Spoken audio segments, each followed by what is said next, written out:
আসসালামু আলাইকুম রহমাতুল্লাহ। সম্মানিত দিনদার পরহেজগার মুত্তাকি ভাই ও বোনেরা, কাছের দূরে দেশ প্রবাসের যারা যেখান থেকে ভিডিওটি দেখতে আসছেন সবাইকে অসংখ্য অসংখ্য ধন্যবাদ।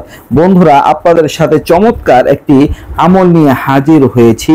আপনি বিরাট বড় সমস্যার মধ্যে আছেন, আপনি সমস্যা থেকে কিছুতেই রেহাই পাচ্ছেন না, তার থেকে বাঁচতে পারছেন না, কোনো কুল কিনারা আপনি দেখছেন না, কি করবেন, কি করা উচিত, সেই আশায় অনেকে হয়তো এই ভিডিওটিতে ক্লিক করেছেন। দয়া করে আপনারা কেউ টানবেন না আর ভিডিওটির উপর ধাক্কাও দিবেন না, প্রত্যেকেই শেষ পর্যন্ত দেখবেন। ইনশাআল্লাহ আপনারা উপকৃত হতে পারবেন।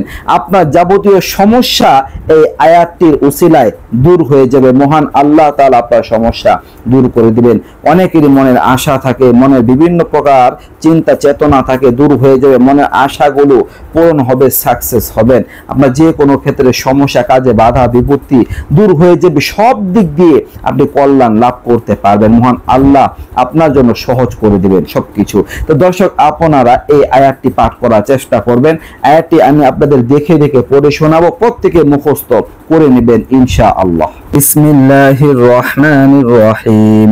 ওয়া মান ইয়াতাওয়াক্কাল আলাল্লাহি ফাহুয়া হাসবুহ ইন্নাল্লাহা বালিগু আমরিহি قد جعل الله لكل شيء قدرا ومن يتوكل على الله فهو حسبه إن الله بالغ أمره قد جعل الله لكل شيء قدرا।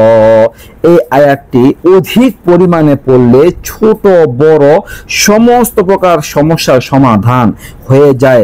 আপনার যে কোনো ক্ষেত্রে সমস্যা হোক, রিজিকের ক্ষেত্রে হোক, বিবাহের ক্ষেত্রে হোক, টাকা পয়সার ক্ষেত্রে হোক, সব দিক দিয়ে ইনশাআল্লাহ সমস্যা সমাধান হয়ে যাবে, আল্লাহ করে দিবেন। এই আয়াতটি বেশি বেশি পাঠ করার চেষ্টা করবেন ইখলাসের সহিত, মন থেকে। তো এই ছিল আমলটি নিয়ে আলোচনা, আশা করি বুঝতে পারছেন। নিত্য নতুন আরো ভিডিও পেতে সবাই পাশেই থাকবেন। এই পর্যন্ত। আসসালামু আলাইকুম ওয়া রাহমাতুল্লাহ।